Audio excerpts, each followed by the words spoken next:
के शिक्षा के प्रति, उसके बारे में, उसके जनरली आप लोगों ने पूछा होगा कि आप करना क्या चाहते हैं ज़िंदगी में, आपका क्या मकसद है।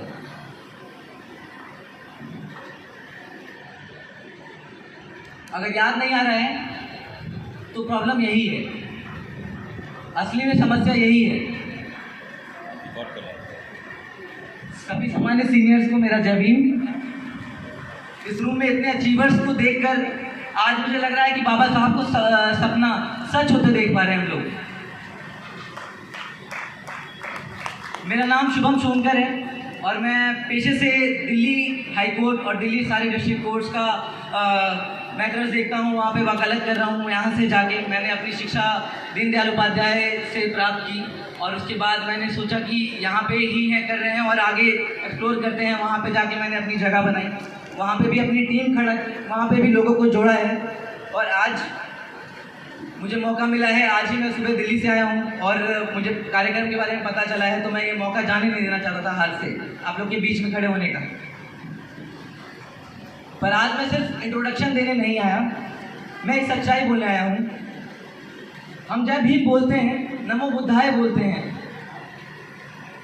इवेंट्स में आते हैं, सबके सामने खड़े होते हैं, फोटो खिंचाते हैं, पर क्या हम उस जय भीम को, उस नमो बुद्धाय को जीते हैं अपनी असली जिंदगी में?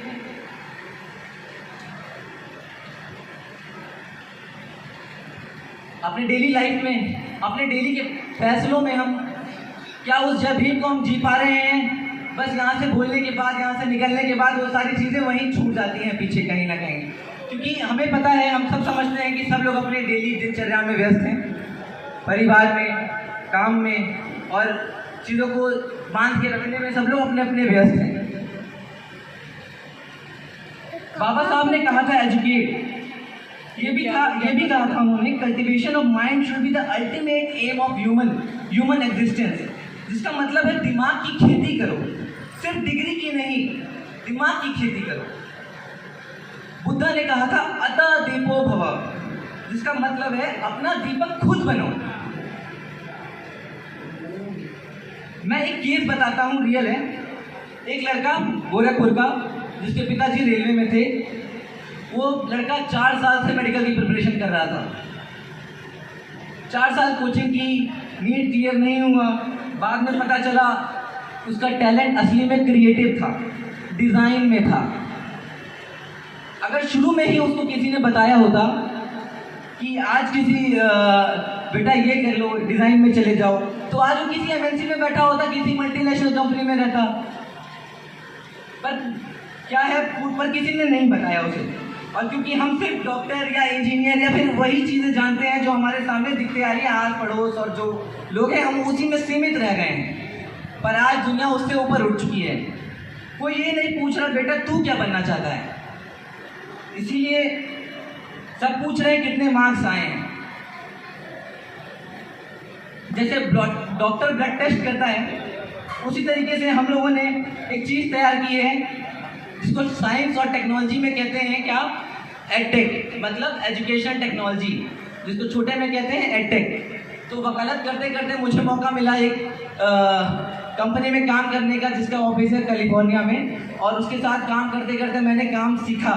मैं भले गोरखपुर से था, पर यहाँ से वहाँ पे मैंने जाके बड़े बड़े यूनिवर्सिटीज़ के, जर्मनी के, फ्रांस के और अलग अलग देशों के बच्चों से भी जुड़ा, लोगों से भी जुड़ा, और आज मैंने अपनी खुद की कंपनी खड़ी कर दी है, दिल्ली में रहते हुए, वकालत भी करते हुए साथ साथ, जिसका नाम है Unnovators.com। Unnovators.com के बारे में थोड़ा बहुत बताना चाहूँगा आप लोगों को भी। ये सिर्फ ये क्या है, बेसिकली ये टेक्नोलॉजी से एक रास्ता दिखाता है। मैं इतने समय से, मतलब साल भर से ऊपर, 1.5-2 सालों से गायब हूँ, किसी से मुलाकात नहीं, कोई त्योहार, कोई कुछ नहीं, सब कुछ भूल चुका हूँ। पर मैं जानता हूँ कि जल्दी इसी के बीच से हम सब लोग को मिलकर रास्ता निकालना पड़ेगा। आप इनको बहुत जरूरी है।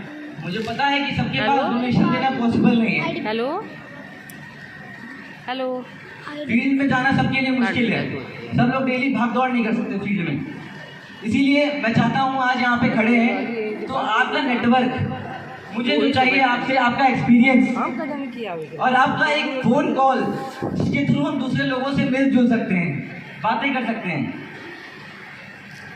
रेलवे में हैं तो आप क्या कर सकते हैं, किसी छोटे को बता सकते हैं कि रेलवे में कैसे आप नौकरी में आए, अपना तजुर्बा बता सकते हैं जिससे उनका हौसला बढ़े। आप डॉक्टर हैं तो किसी को बता सकते हैं कि कैसे आपने एग्जाम क्वालिफाई करके वहाँ पहुँचे। आप पुलिस में हैं तो उनको आप डिसिप्लिन या प्रैक्टिकल लाइफ में क्या ग्राउंड पे रियलिटी है आप उनको उससे रूबरू करा सकते हैं, जिनसे उनको पता चलेगा कि असली में है क्या। इससे ज़्यादा कुछ नहीं मांग रहे, बस आपका कुछ समय जो आप अपने समय कीमती समय में से निकाल के दे पाएँ। अगर आप कुछ भी नहीं दे सकते तो बस आप इतना कर सकते हैं। बाबा साहब ने पूरा जीवन लगा दिया है, पढ़ाई की, विदेश गए, संविधान लिखा ताकि हमारा समाज खड़ा हो सके, पर क्या हम उसका कर्ज चुका रहे हैं इस तरह से?